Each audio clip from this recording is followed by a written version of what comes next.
a gente louva a Deus pelo privilégio de poder recebê-lo e ouvi-lo.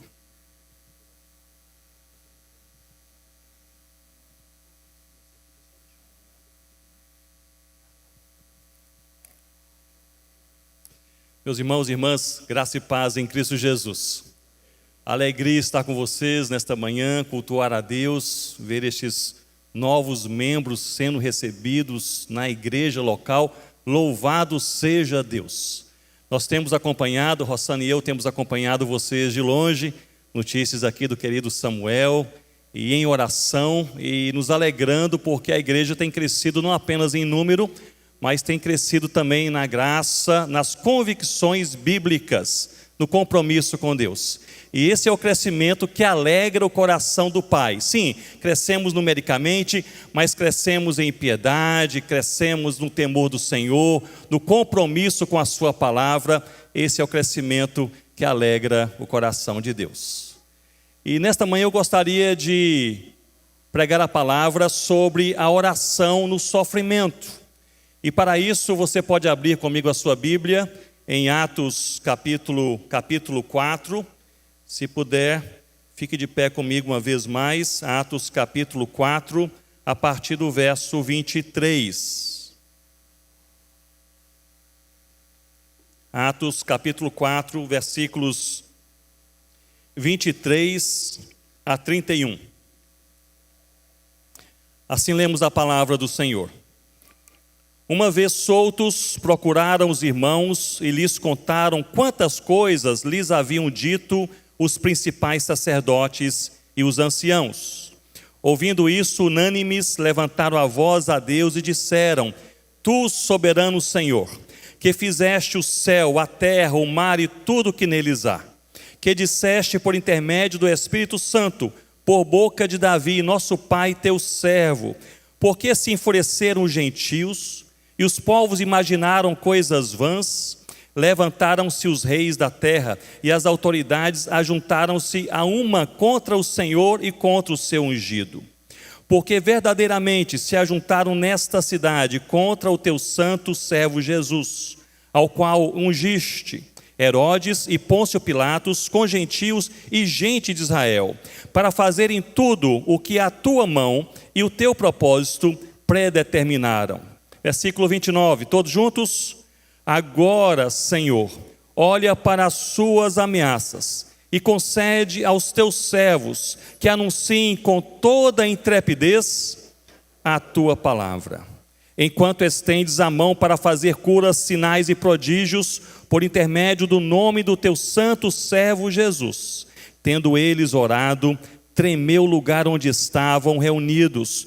Todos ficaram cheios do Espírito Santo e com intrepidez anunciavam a palavra de Jesus. Vocês podem se assentar.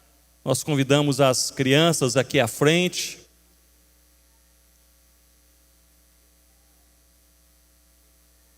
Aqui as crianças lindas. Deus abençoe suas vidas.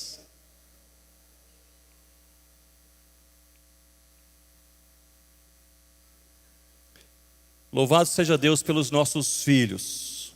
E a nossa oração como pais é que Deus os abençoe, para que cresçam com segurança, com saúde, com paz, mas que cresçam sobretudo com convicção e fé no Senhor Jesus, para fazerem tudo o que o Senhor Jesus os ordena.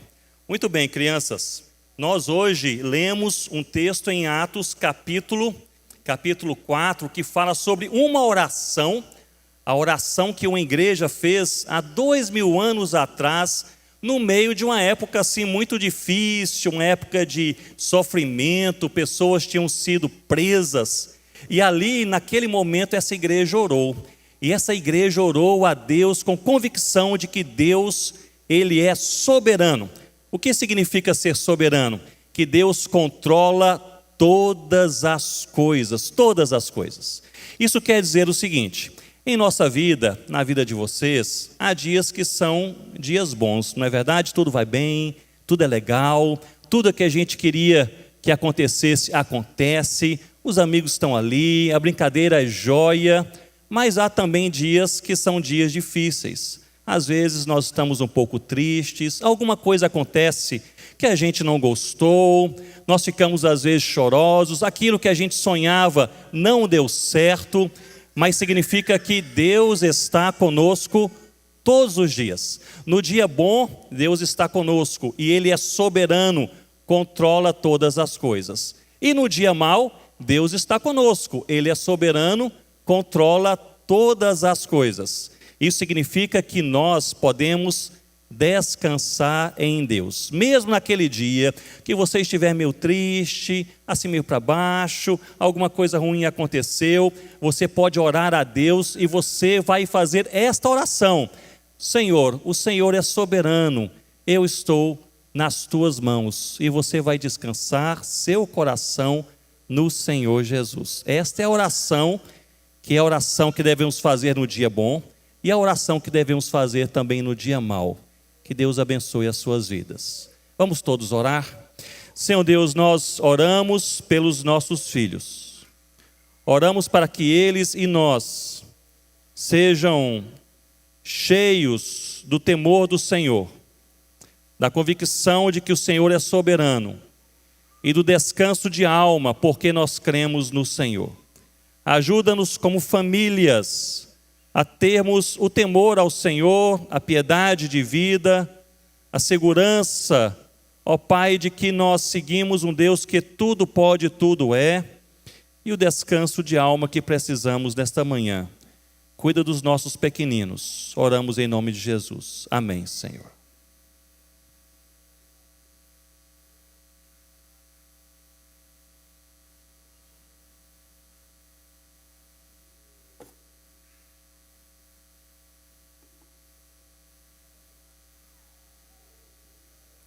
O livro de Atos que nós lemos, no capítulo 4, ele é um livro teocrático, ele é fidedigno, é um livro atual e um livro missionário.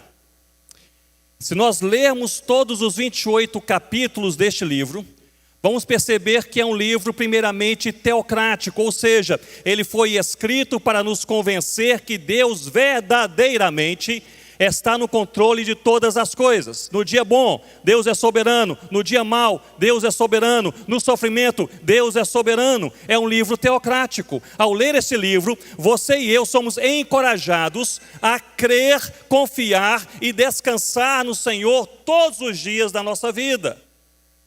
Deus está no controle daquilo que para nós é incontrolável.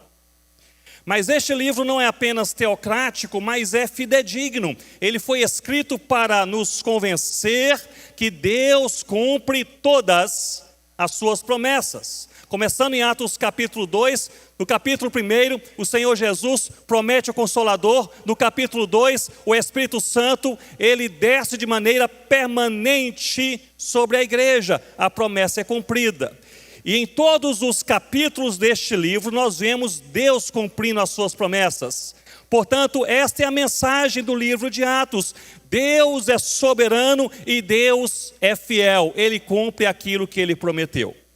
Observe comigo que Deus não cumpre aquilo que Ele não prometeu.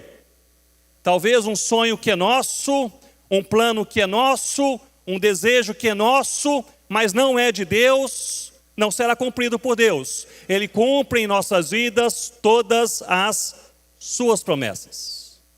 Este livro é teocrático, é um livro fidedigno e é um livro atual. Ele narra a história da igreja 2000 anos atrás. É um livro histórico e doutrinário. Mas este livro, no capítulo 28, não tem conclusão. Ele tem uma pausa. Ele termina com Paulo na prisão pregando a palavra de Deus. Ele não tem conclusão, nos dando essa ideia bíblica de que o Deus que operava naquele tempo é o mesmo Deus hoje, que o Deus que consolava naquele tempo é o mesmo Deus hoje, o Deus que fortalecia o coração do seu povo no sofrimento e na perseguição 2000 anos atrás é o mesmo Deus hoje. A igreja continua, a história continua. Deus é o mesmo Deus. É um livro teocrático, é um livro fidedigno, é um livro atual e é um livro missionário, pois ele mostra de maneira acurada, detalhada, a expansão do Evangelho por toda parte. Nós vemos a cada 2, 4, 6 capítulos o Evangelho entrando em novos lugares, pessoas vindo ao Senhor Jesus, igrejas sendo plantadas. No capítulo 2 deste livro, nós vemos a igreja do Senhor Jesus, uma igreja relativamente pequena, cerca de 120 pessoas. Eles estavam reunidos e ali no Pentecoste o Espírito Santo desce sobre essa igreja de maneira permanente. E a primeira reação dessa igreja, agora cheia do Espírito Santo, não foi fazer um congresso, não foi escrever um tratado teológico, não foi se organizar estruturalmente, construindo alguma coisa. A primeira reação da igreja, cheia do Espírito Santo, foi sair para as ruas e falar. Eu amo esse texto em Atos capítulo 2, falar das maravilhas de Deus. Pedro toma a palavra, prega a palavra, não fala sobre a igreja, não fala sobre os apóstolos, não fala sobre o Império Romano, ele fala sobre Jesus, que foi crucificado e ele está vivo. 3.000 pessoas vêm ao Senhor Jesus. A igreja cresce de 120 para 3.120 em um dia. E essa igreja, portanto, ela é marcada por algumas práticas cristãs. Se nós relermos de maneira detalhada o capítulo 2 de Atos, bem como as cartas paulinas, nós perceberemos que há 7 práticas cristãs que fortalecem a fé do povo de Deus. A primeira é a palavra, é a leitura e a meditação na palavra do Senhor. A segunda é a adoração, reconhecer quem Deus é e o que Ele faz. Seja adoração individual ou coletiva, seja privada em seu quarto ou pública, como um culto no dia de domingo pela manhã como este. A palavra, a adoração. A terceira prática é a oração. É conversar com Deus, dialogar com o Pai em nome do Filho Jesus Cristo. A quarta prática é a comunhão, é caminhar, é estar, é ter uma jornada de amizade com aqueles que amam e seguem o Senhor Jesus. Tudo isso fortalece a igreja de Deus. A palavra, a adoração, a comunhão, a oração. A quinta prática é a santidade. Uma busca intensa e intencional por uma vida pura que agrada a Deus. A sexta, as boas obras, é olhar para o lado, abraçar e socorrer o aflito e o necessitado. E a sétima, a proclamação, com as suas palavras e com a sua vida, falar quem é Jesus e o que Ele fez por nós. Portanto, 7 práticas, nós veremos algumas delas no capítulo 2. Mas 7 práticas que fortalecem o povo de Deus, que nós podemos perceber em todo o livro de Atos e também nas cartas do apóstolo Paulo. Palavra, adoração, oração, comunhão, santidade, boas obras e proclamação do Evangelho do Senhor Jesus. Muito bem, essa igreja cresce, 3.120 pessoas. Chegamos no capítulo 3. No capítulo 3 nós vemos Pedro e João indo para o templo no momento da oração. Eles vão orar. Eles aprenderam a orar com Jesus, eles oraram com Jesus, eles viram como Jesus valorizava a oração e eles vão orar no templo. E ao chegarem na porta, na entrada daquele templo, havia um homem coxo, um homem paralítico, não conseguia andar. E era um mendigo que solicitava esmolas para sobreviver, estava ali na entrada da porta do templo. E ali aquele homem pede algum dinheiro, era algo corriqueiro, algo comum, pedir algum dinheiro. Mas Pedro olha para aquele homem e diz: olhe para nós.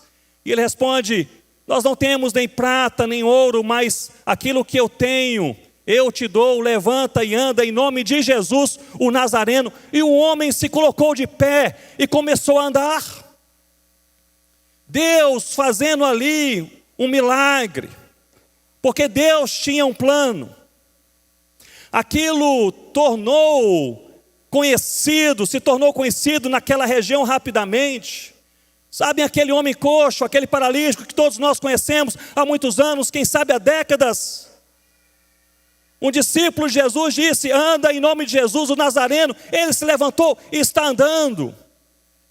as autoridades religiosas, preocupadas com aquilo que eles viram e ouviram, colocam Pedro e colocam a João na prisão.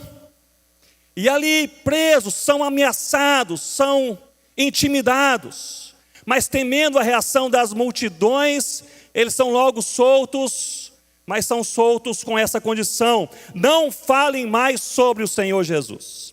Eu queria pintar essa cena para vocês, para que vocês possam relembrar ou entender que este, no capítulo 4, era o início da perseguição que iria cair sobre a igreja do Senhor Jesus, que teria o seu ápice no capítulo 8, com pessoas presas e mortas e separadas, uma tragédia, mas a perseguição começa aqui. Pedro e João são presos, depois soltos, uma condição: não falem de Jesus. Não falem de Jesus. No capítulo 4 que nós lemos, eles saem da prisão e eles se reúnem à igreja. E a igreja estava reunida em oração. Vejam que em todo o livro de Atos nós vemos o povo de Deus orando, orando e orando, porque Deus responde às orações, meus irmãos. Se nós verdadeiramente crêssemos que Deus responde às orações, nós iríamos falar menos e orar mais. Iríamos reagir menos e orar mais.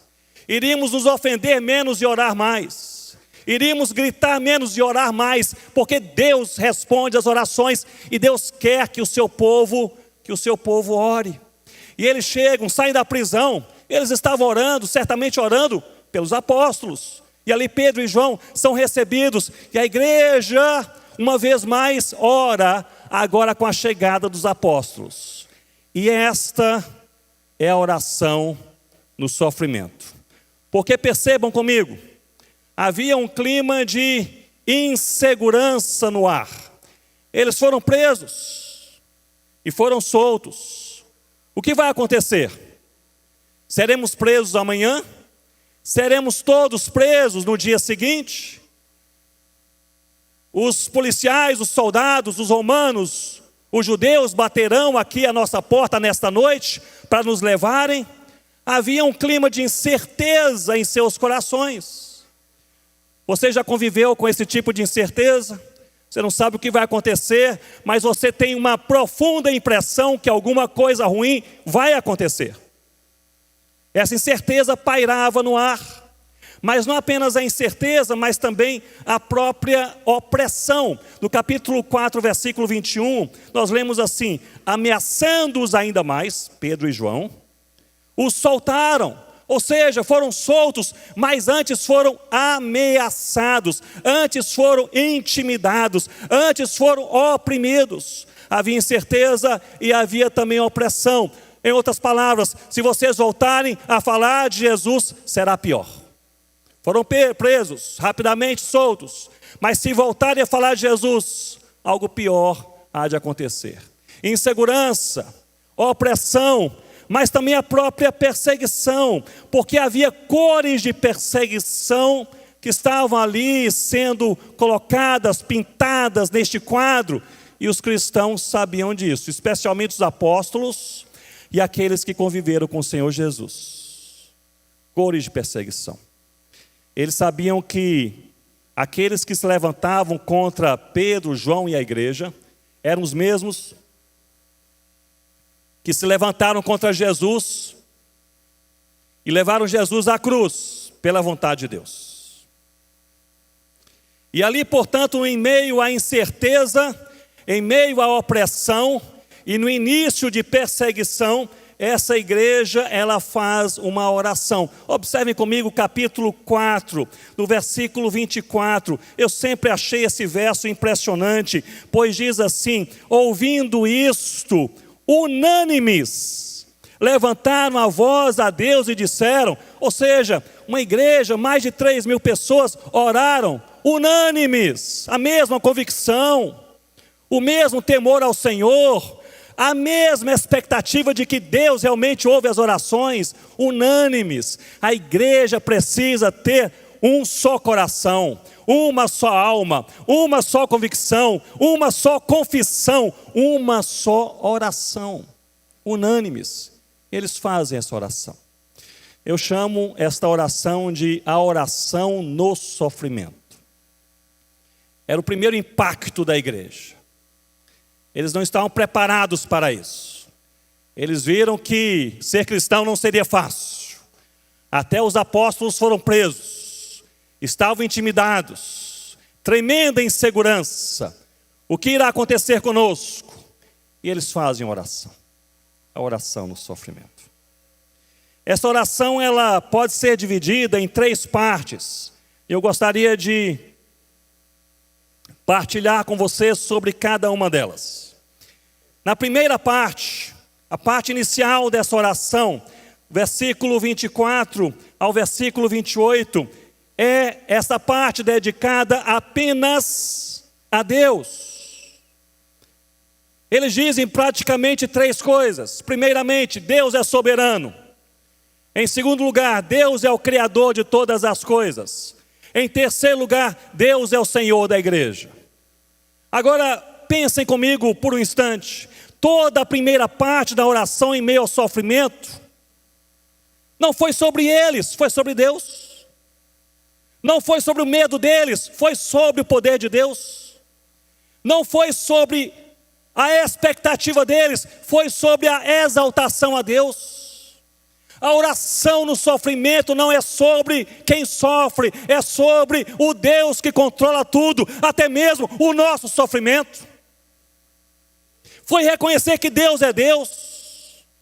Portanto, meu irmão, minha irmã, se você passa hoje pelo vale da sombra da morte, pela incerteza, pela insegurança, pela dor, pelo sofrimento, pela opressão, pela perseguição, ore a Deus e reconheça que Deus é Deus. É só isso que nós precisamos.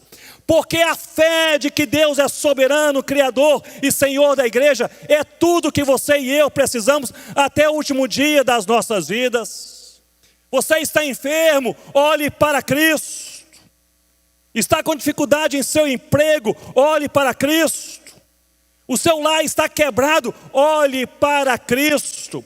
O seu filho se distanciou do Senhor e não quer voltar, olhe para Cristo, porque Cristo é tudo que você precisa até o último dia da sua vida. Por isso que essa igreja cheia do Espírito Santo, ameaçada, intimidada, oprimida, perseguida, começa a orar unânime, todos têm a mesma oração, eles dizem: ó soberano Senhor.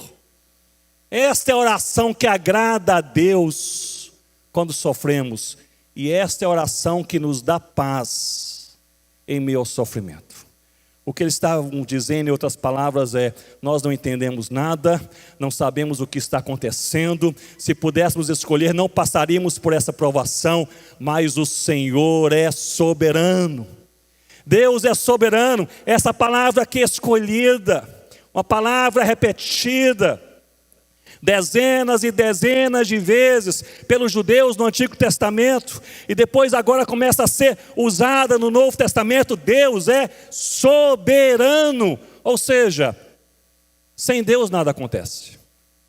Você pode trabalhar, pode se esforçar, pode ter boas ideias, ser a pessoa mais competente, ter um amigo mais influente, você sabe o caminho para chegar lá. Sem Deus nada acontece. Mesmo na igreja, nós, pastores, missionários, plantadores de igreja, podemos ter o treinamento, o jeito, a forma, o plano, o apoio. Sem Deus, nada acontece. Mas o contrário também é verdadeiro. Se sem Deus nada acontece, com Deus qualquer coisa pode acontecer. Não há coração tão duro que Deus não possa quebrar. Não há família tão quebrada que Deus não possa restaurar. Não há igreja tão morta que Deus não possa reavivar. Não há povo tão distante que Deus não possa alcançar. Se sem Deus nada acontece, com Deus qualquer coisa pode acontecer, porque Deus é soberano. Essa é a oração do sofrimento, que começa dizendo: ó soberano Senhor. Ó soberano Senhor. Não começa com lágrimas, começa com exaltação a Deus. Mas diz nessa oração sobre Deus, que Deus é soberano, mas também eles reconhecem que Deus é o Criador, ou seja, todas as coisas estão nas mãos de Deus. Quando eles dizem que Deus é o Criador, estão reconhecendo que apenas o Criador tem controle sobre aquilo que foi criado. Estão reconhecendo que eles não controlam nada. E nós podemos reconhecer isso nesta manhã também. Você e eu, nós não controlamos nossa vida.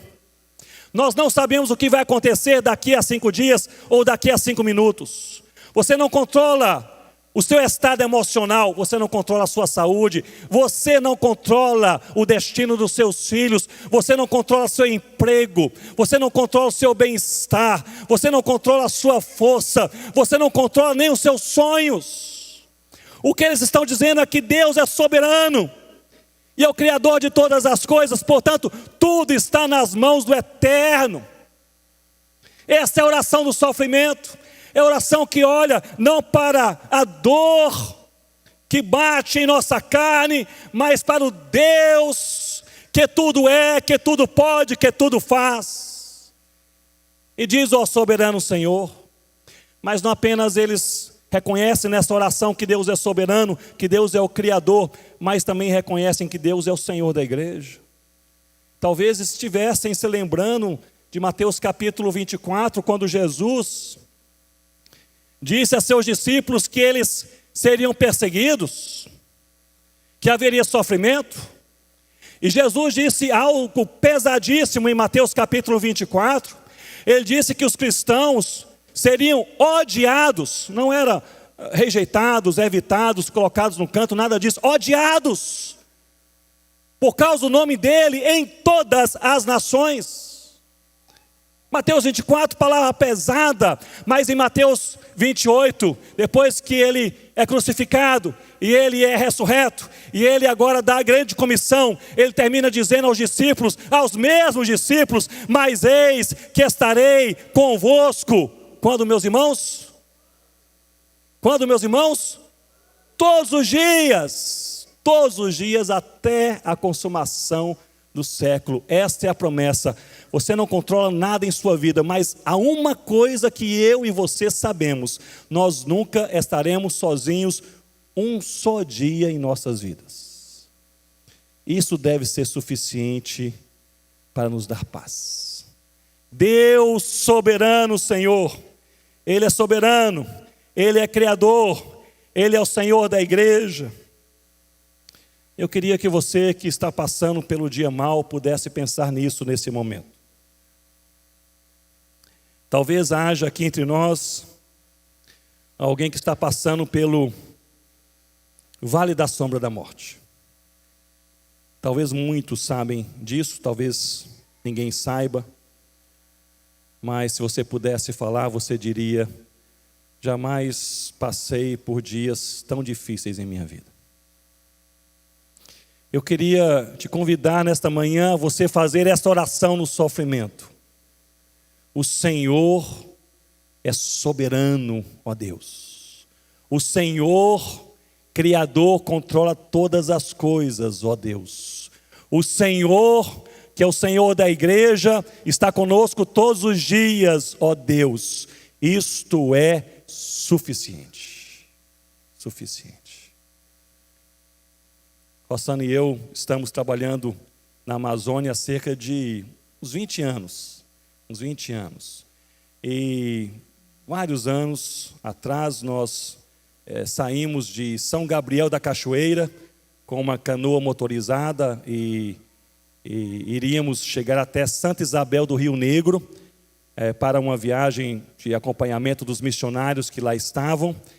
E era um trajeto ali pelo Rio Negro.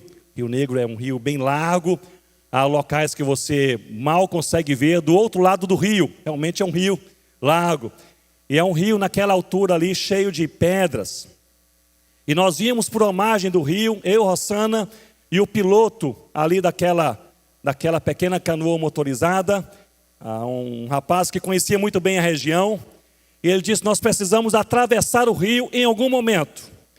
Mas precisamos olhar um momento em que não haja nem chuva nem vento, pois é bastante inseguro atravessar o rio aqui nessa altura. E nós ficamos observando depois de várias horas navegando. Ele disse: parece que agora está tudo bem, aquelas nuvens escuras estão bem distantes. Eu disse, sim, parece que está tudo bem, não está ventando, vamos atravessar. E assim fizemos. E quando chegamos mais ou menos no meio daquele rio, meus irmãos, aquelas nuvens que estavam distantes se aproximaram rapidamente no meio daquele vendaval e uma tempestade caiu sobre nós em coisa de 10, 15 minutos. E ali naquele rio, aquele rio se transforma em um mar. Quem conhece os rios do norte do Brasil sabe muito bem do que eu estou falando. E aquelas ondas começam agora a fazer aquela canoa pular e começa a descer e a água começa a entrar na canoa. E aquele piloto, ele disse, nós não vamos conseguir nos mover, nós não vamos conseguir chegar do outro lado, nós precisamos aqui pensar em alguma coisa.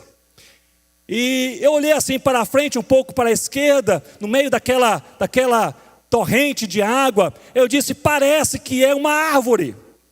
Aquele rio ali é cheio de ilhas, mas quando o rio está alto, as ilhas ficam todas submersas. Mas às vezes, alguma árvore mais alta desponta assim, ali daquela a parte da água, onde nós estamos, desponta.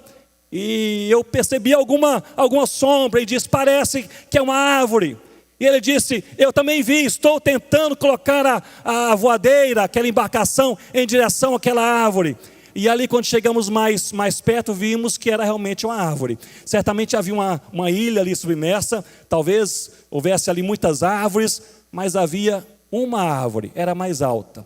E os seus últimos galhos estavam despontando ali da superfície daquela água. E ele disse, é uma árvore. Ele gritou, é nossa salvação. E jogou aquela voadeira ali em direção à árvore, e ali seguramos os galhos, e amarramos, e ficamos ali subindo e descendo, com aquele vendaval, com aquelas ondas, até a tempestade passar. Uma das boas coisas que nós aprendemos sobre tempestade, é isso, que tempestades sempre passam. Pode demorar 30 minutos, 3 meses, 3 anos, 3 décadas, mas elas passam. E ali ela passou, depois de talvez meia hora, 1 hora, ficou tudo claro, o sol voltou a brilhar, não havia mais vendaval, agora a água está tranquila, e nós amarramos aquela embarcação, aquela voadeira, e seguimos o nosso trajeto ali cruzando o Rio Negro. Eu tirei ali uma foto daquela árvore para me lembrar desta verdade, que Deus sempre provê uma árvore forte nas tempestades da nossa vida. E Ele faz isso todos os dias. Você pode estar enfrentando a tempestade mais terrível na sua existência. Deus é soberano, Criador de todas as coisas, Senhor da igreja. Ele provê algo para você se segurar, mesmo no sofrimento. É a sua convicção sobre quem Ele é, o que Ele faz e onde Ele está. Isso nos segura no dia mau, até a tempestade passar. Esta oração continua. Primeiramente, eles reconhecem que Deus é soberano. A partir do versículo 27, eles reconhecem algo mais, que é algo marcante para as nossas vidas. Eles reconhecem que Deus tem um plano. Observem, é um desenvolvimento desta teologia bíblica da dependência de Deus. Ou seja, Deus não apenas é soberano, controla as coisas, mas Deus tem um plano. Olhe para mim nesse momento, Deus tem um plano para a sua vida.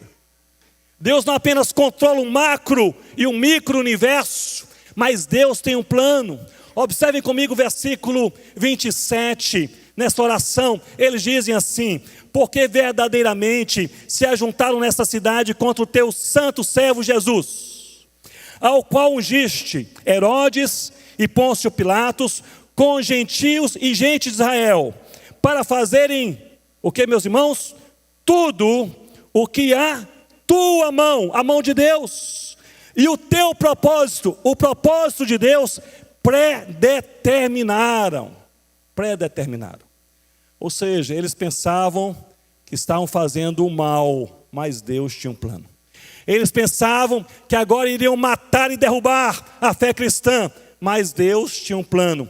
Eles pensaram que agora iriam finalizar, concluir, extinguir totalmente aquele grupinho de fanáticos cristãos, mas Deus tinha um plano. Meus irmãos, minhas irmãs, neste mundo quebrado pelo pecado e pelo mal, é impressionante vermos que Deus usa todas as coisas para a glória do seu nome e a paz do seu povo. Todas as coisas, mesmo as coisas que nós não compreendemos. É difícil compreender o sofrimento, concordam comigo? É difícil compreender o dia mau. Quantas vezes nós nos deparamos com momentos em que nós perguntamos: por que Deus permitiu? Por que Deus permitiu? Por que isso está acontecendo? Por que comigo, Senhor? Talvez você já se pegou algumas vezes pensando algo que Rossana e eu já pensamos nessa nossa caminhada missionária algumas vezes. O que é que eu estou fazendo aqui? Já se sentiram assim? Acordando de manhã, no meio da madrugada? O que é que eu estou fazendo aqui?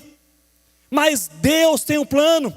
E essa oração profundamente dirigida por Deus, para entendermos como Deus faz todas as coisas. Ele diz: os inimigos que mataram Jesus fizeram tudo o que a tua mão e o teu propósito predeterminaram. Meu irmão, minha irmã, a maneira como você crê em Deus determina a forma como você passa pelo sofrimento. Eu quero repetir: a maneira como você crê em Deus determina como você olha, enfrenta e passa pelo sofrimento. Esses aqui, mais de 3.000 cristãos, com uma oração unânime, eles estavam dizendo, em outras palavras: não estamos entendendo, não é a nossa preferência.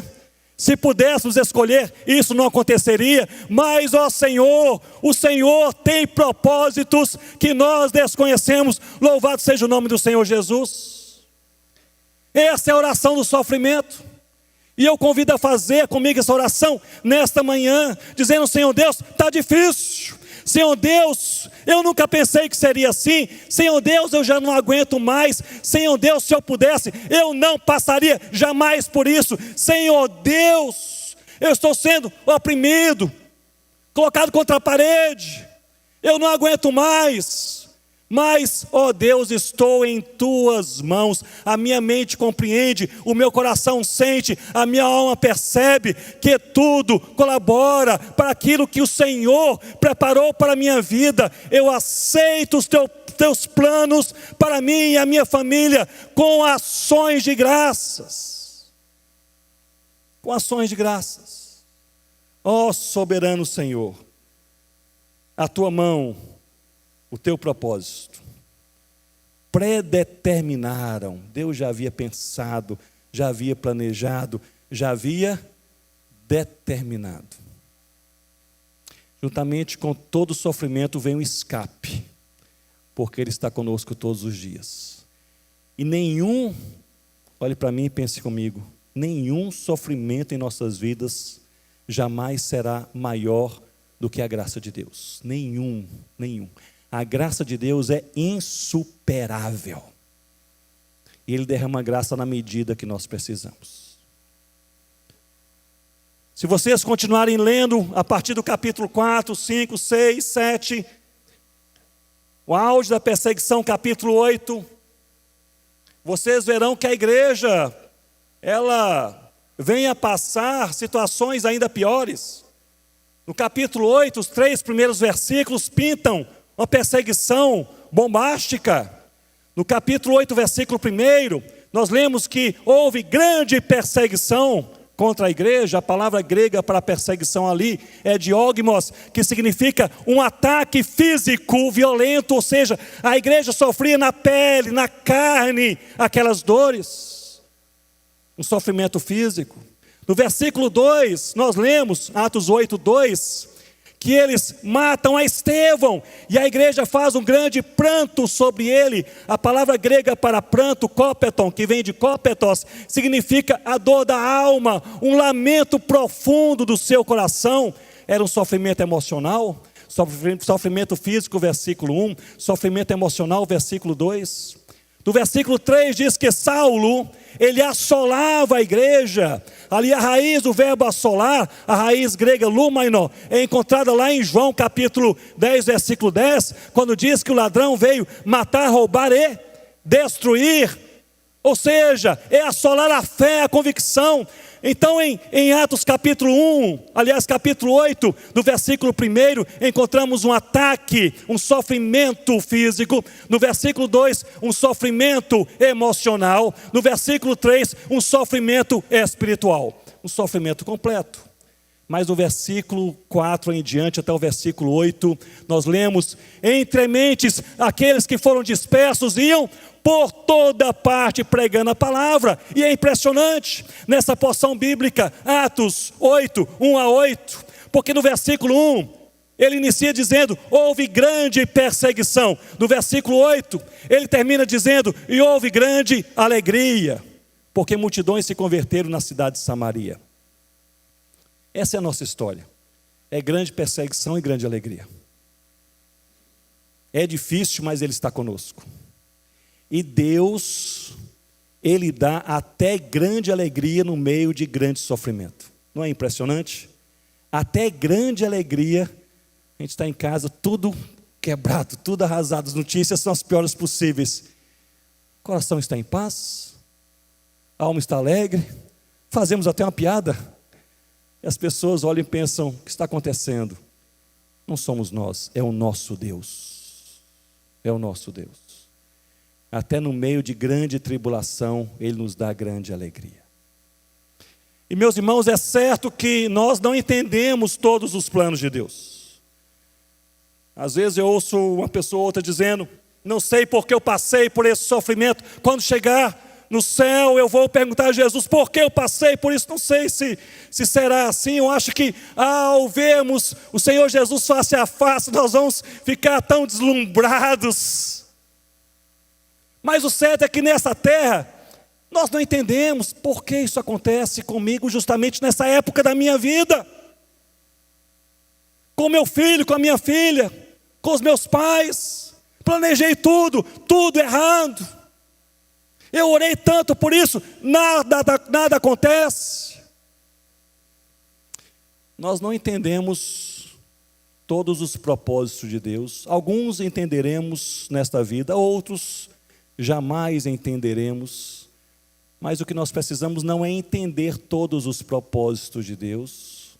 O que nós precisamos é confiar que Deus tem propósitos, que Deus tem planos. Portanto, um dos planos de Deus é que o Evangelho de Jesus se espalhe por toda parte. E por isso Ele também espalha o seu povo por toda parte. E nós precisamos entender isso. Portanto, pare de reclamar do lugar onde você trabalha. Foi Deus quem o colocou ali. Pare de reclamar da equipe difícil, mas todo mundo aqui trabalha com a equipe fácil. Meu gerente é um caos. Pare de reclamar, foi Deus quem o colocou ali. Mas meu sonho era morar naquela cidade, só abriu vaga para essa cidade. Pare de reclamar, foi Deus quem o colocou ali. Mas nessa vizinhança, meus amigos moram numa vizinhança tão boa e eu aqui. Pare de reclamar, foi Deus quem o colocou ali. Minha famílias estão ajustadas, pacíficas, alegres. A minha família é tão complicada. Pare de reclamar, foi Deus quem o colocou ali, para que você seja sal que salga, e luz que brilha, e árvore que frutifica, para que você possa, pense comigo, florescer onde você está. Nós temos os nossos planos, Deus tem os seus planos. Ser cristão bíblico e verdadeiro é dizer: Senhor Deus, mesmo não entendendo, confio, aceito, abraço com ações de graças os planos do Senhor. São estes planos que eu quero em minha vida. Mas certamente há alguns propósitos que em algum momento nós percebemos.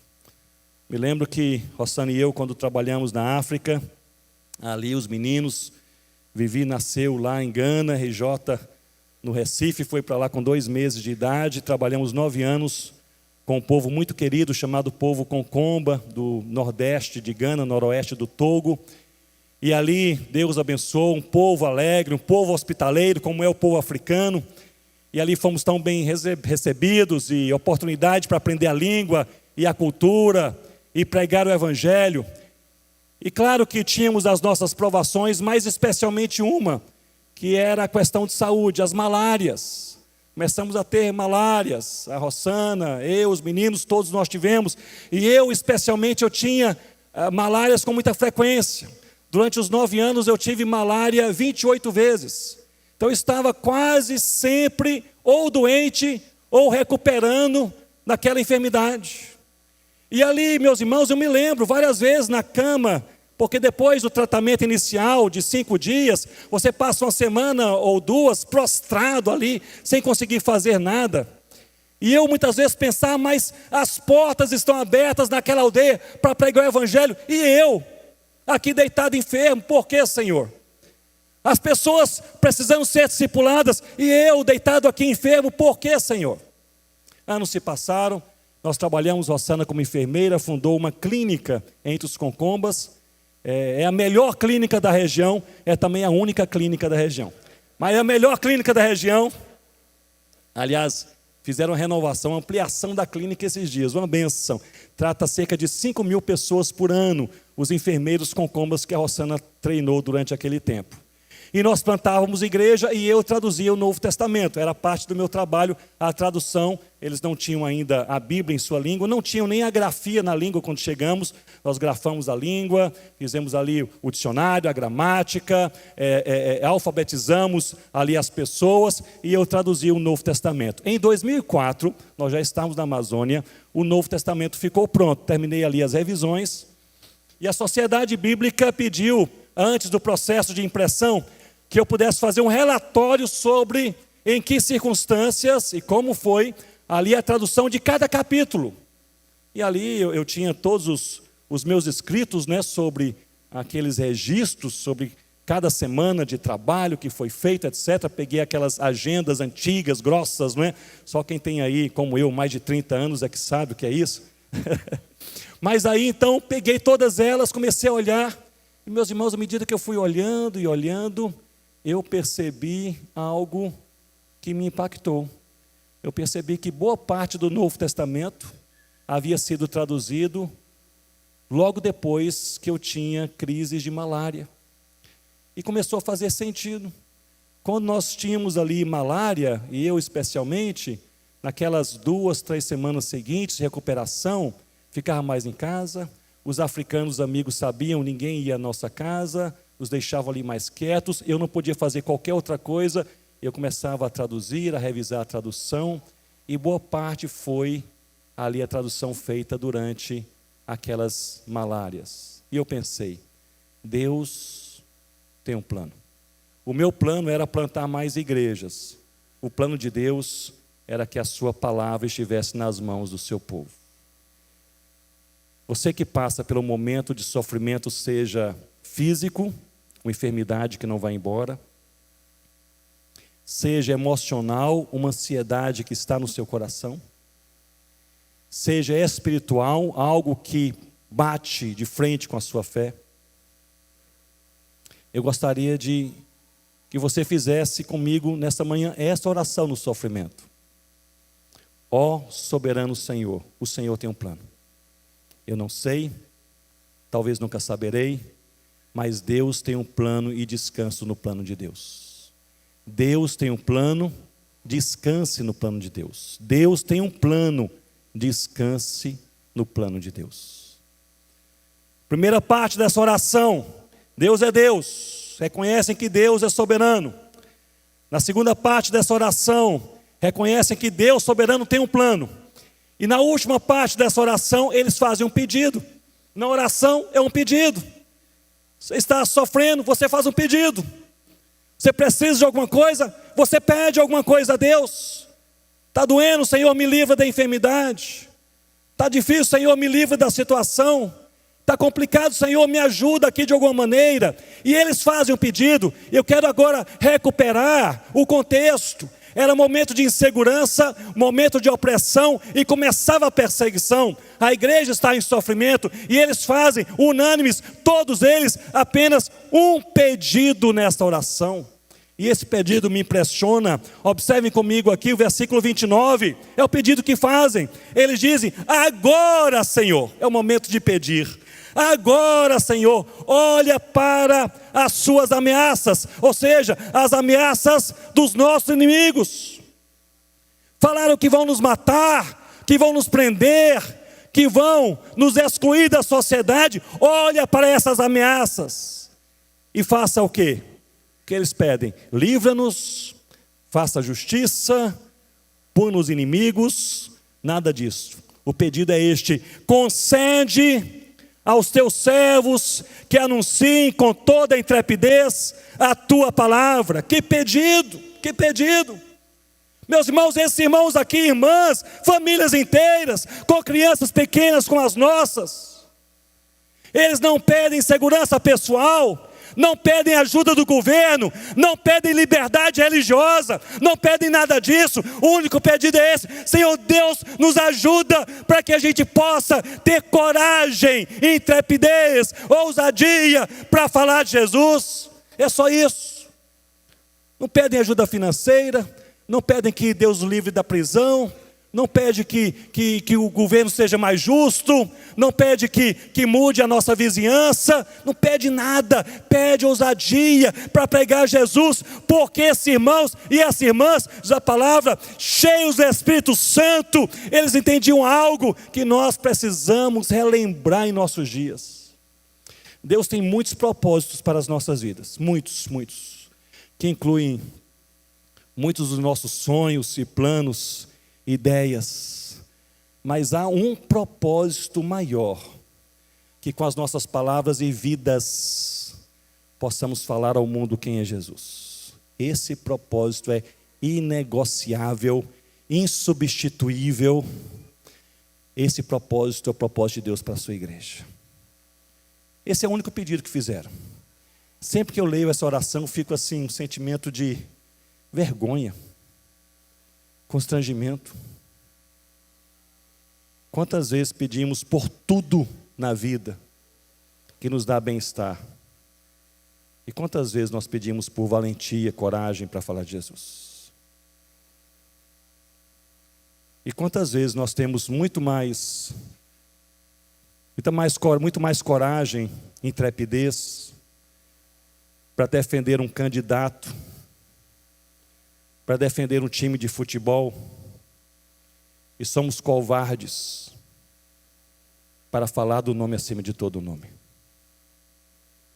Agora, essa oração pedindo a Deus intrepidez é uma oração que ela abraça a teologia bíblica da coragem na pregação da palavra, que Paulo elabora muito bem em suas cartas.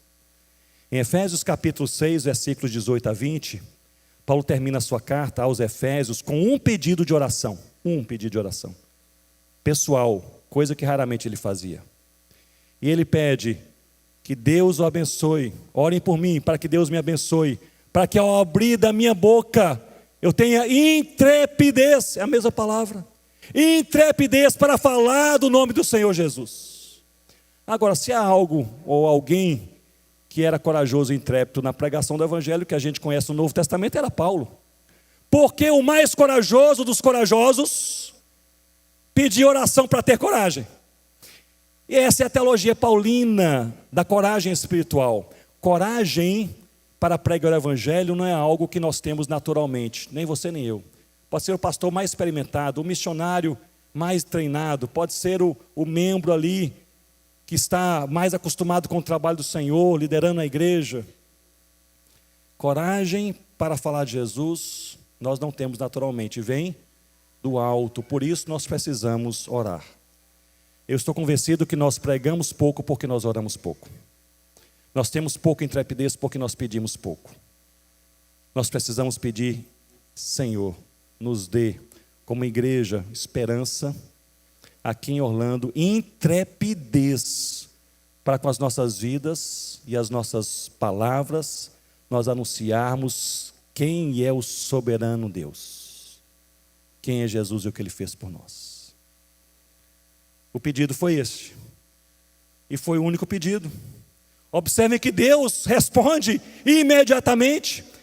Versículo 30 diz: ó Senhor, faça isso enquanto estendes a mão para fazer curas, sinais e prodígios por intermédio do nome do teu santo servo Jesus. Ou seja, estão dizendo: Senhor Deus, enquanto o Senhor faz milagres e cura e movimento, nos dê coragem para falar que Jesus é rei. Versículo 31, lindíssimo: tendo eles orado, tremeu o lugar onde estavam reunidos. Deus se agradou. Essa é a oração que agrada a Deus. Tremeu o lugar onde estavam reunidos, todos ficaram cheios do Espírito Santo e com intrepidez anunciavam a palavra de Deus. Eu quero que você entenda bem: não há nenhum mal, nenhum pecado em você pedir por cura, por alívio, em você pedir por justiça, por finanças, pela viagem dos seus sonhos, por nada disso. Mas há um propósito maior de Deus para o seu povo, que nós não podemos esquecer dele. Se Deus o colocou onde você está, Ele o fez para que você possa florescer, meu irmão e irmã. Você possa florescer. Há outros planos, há outros propósitos, mas este é precioso demais, para que depois de 2, 3, 5 anos que você passou por ali, alguém vai falar: passou por aqui um homem de Deus, passou por aqui uma mulher de Deus, passou por aqui alguém que mostrou com a vida e as palavras quem é Jesus. Portanto, essa é a oração do sofrimento de Atos 4. Primeira parte: creia que Deus é soberano. Segunda parte: creia que Deus tem um plano. E a terceira parte: ore por intrepidez para fazer a vontade do Senhor. Talvez seja essa a oração mais difícil, não é? Lemos lá em Mateus capítulo 6, a oração do Pai Nosso: seja feita a tua vontade nos céus e na terra. Não a nossa vontade, não o nosso jeito, não no nosso tempo, mas a vontade do Senhor. Só faz essa oração verdadeiramente aqueles que confiam em Deus. Porque você não sabe qual é a vontade do Senhor, mas você conhece a Deus. Isso é suficiente. Você não sabe o que te aguarda amanhã, mas você conhece a Deus. Isso é suficiente. Portanto, meu irmão, minha irmã, crê em Deus, descanse o coração e pregue a palavra em nome do Senhor Jesus. Crê em Deus, descanse o coração e pregue a palavra em nome do Senhor Jesus. Eu gostaria de encerrar. Esqueci de perguntar ao Samuel quanto tempo na pregação. Eu estou sem relógio, aqui não enxergo direito. Mas somente eu queria encerrar partilhando com vocês algo que mexeu com o meu coração nos últimos anos. Rossana e eu estamos envolvidos com um novo ministério. João e Tânia Petrecelli trabalham conosco nesse ministério chamado Planters. Tem um objetivo muito simples, que é encorajar e colaborar com plantadores de igrejas locais nas regiões menos evangelizadas no mundo, especialmente regiões na Ásia, Oriente Médio, Norte da África e grupos minoritários na América Central e do Sul. É o Planters. E Rossana e eu começamos esse ministério em 2020. Temos vários colaboradores. A Vivi e o André colaboram conosco no Planters, na área também de publicação, na área administrativa. E o Senhor tem abençoado esse trabalho em vários lugares. Em um desses lugares é um país na Ásia. Não darei detalhes por questão de segurança. É um país onde há muita perseguição à fé cristã. Mas ali naquele país, foi o primeiro país onde nós, como Planters, começamos a dar treinamento missionário para missionários locais, nativos, 5 casais. E esses casais foram para uma das regiões mais difíceis e não alcançadas daquele país. Uma região onde há bastante opressão à fé cristã. E ali eles começaram a pregar o evangelho, e um daqueles 5 casais lidera aquela equipe. E há poucos anos atrás eu visitei aqueles 5 casais para ver como eles estavam. E ali fiquei hospedado na casa do casal que lidera toda a equipe. E ali eu comecei a ver crianças correndo para lá e para cá. E eu disse, são seus filhos? E eles falaram, sim, são nossos filhos. Mas sempre apareciam umas meninas e outras, e pessoas diferentes. E à noite contaram a história. Eles falaram, nós viemos trabalhar, somos 5 casais, cada casal numa cidade, e nós viemos para essa cidadezinha. E na rua principal dessa cidade havia 15 meninas órfãs. E aquilo nos incomodava. Nós estamos pregando o evangelho, mas meninas aqui órfãs, passando fome na rua central da cidade, pedindo esmola, passando todo tipo de provação que a gente pode imaginar. E ali então, eles começaram a orar e eles resolveram adotar, não 1, 2 ou 3, mas as 15. E adotaram as meninas, levaram para casa, e a casa deles pequena. E ali colocaram as meninas, amaram as meninas, vestiram as meninas, mandaram as meninas para a escola, ensinaram o evangelho de Cristo às meninas.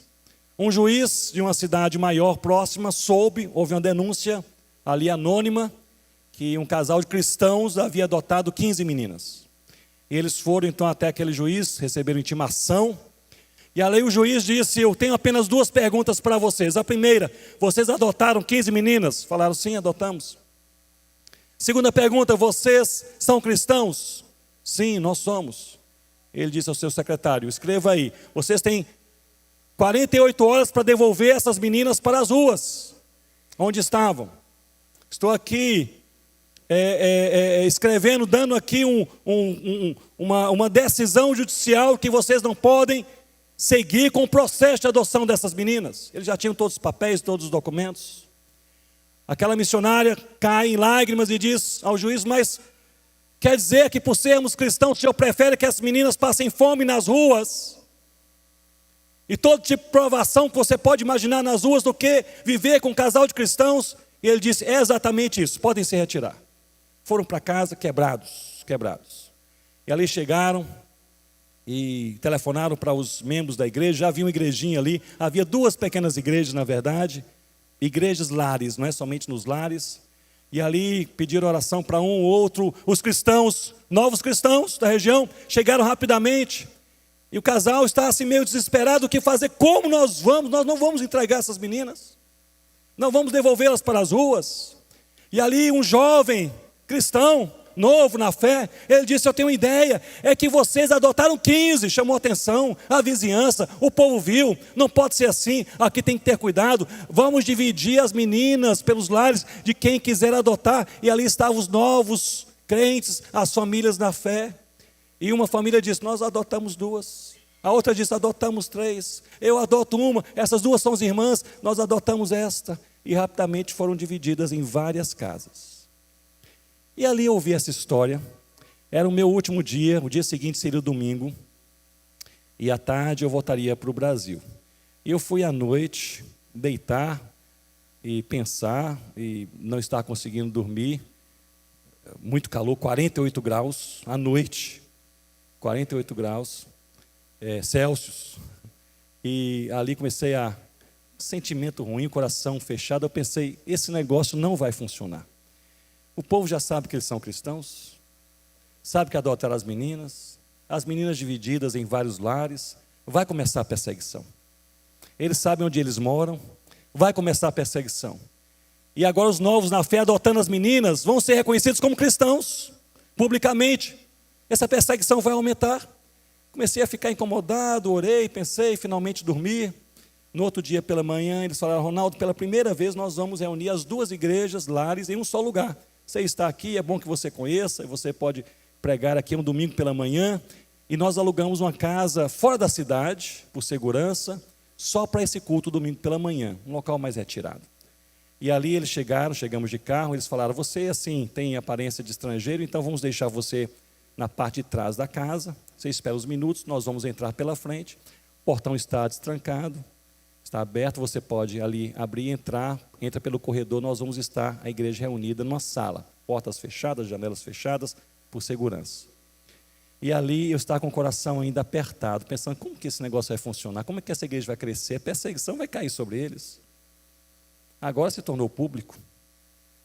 Eu passei pelo corredor, ouvindo um hino que eles cantam na língua local, que eu não conheço, Mas quando eu cheguei, todos eles sentados em esteiras, como eles fazem naquela região, as primeiras pessoas que eu vi foram aquelas 15 meninas, com suas mãos levantadas, olhos fechados, louvando ao Senhor. Um jovem correu em minha direção e disse: Pastor Ronaldo, esse é o cântico que nós mais cantamos na igreja. Esse cântico começa dizendo assim: fiel é o nosso Deus. Fiel é o nosso Deus.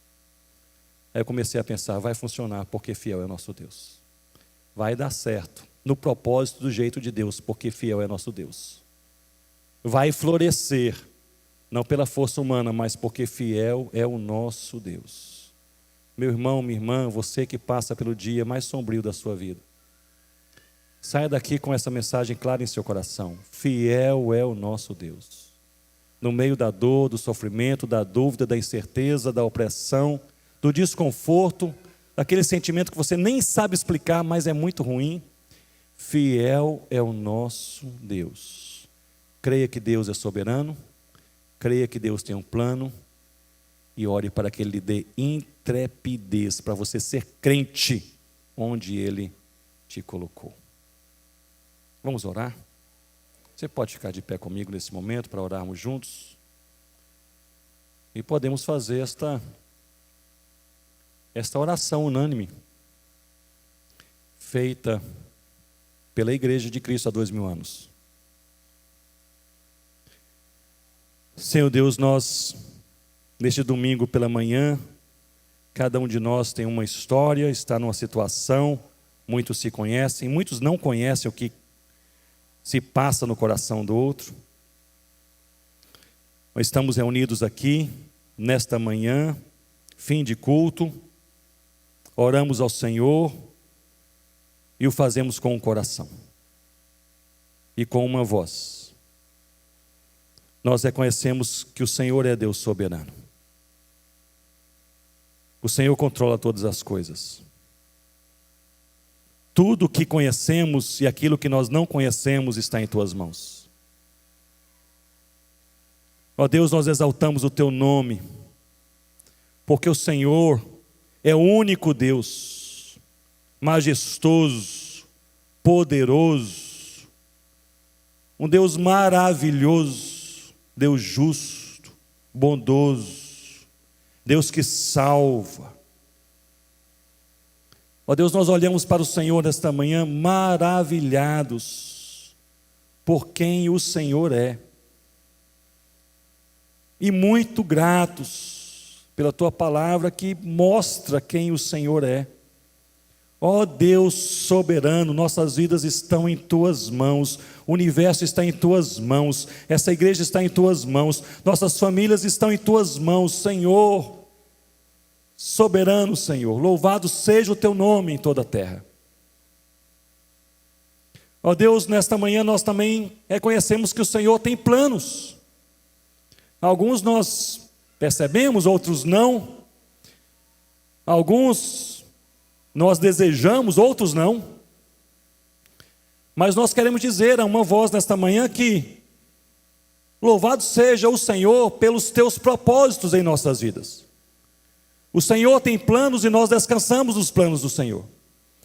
Retira, portanto, ó Deus, arranca do coração a ansiedade, a angústia, a incerteza, e dá descanso, ó Deus. Não porque nós sabemos o que nos aguarda, mas porque nós conhecemos o Senhor. Louvado seja o Senhor, porque o Senhor tem planos para as nossas vidas. Ó Deus, nós terminamos com a mesma oração que essa igreja fez há 2000 anos. Que o Senhor nos conceda intrepidez, coragem, valentia, para sermos tudo o que o Senhor deseja que sejamos. E fazermos tudo o que o Senhor deseja que façamos. E falarmos tudo o que o Senhor deseja que falemos. Onde o Senhor nos colocar, e tem colocado, nossa oração é esta: nos ajude, Senhor, para que possamos florescer, para a Tua glória, para o bem da Tua igreja, para o bem daqueles que ainda não conhecem a Jesus, que possamos florescer. E oramos por cada família que aqui está representada, por toda a igreja também. E esta é a oração que fazemos. Ajude o teu povo a florescer onde o Senhor os colocou. Em nome do Senhor Jesus. Amém, Senhor Deus.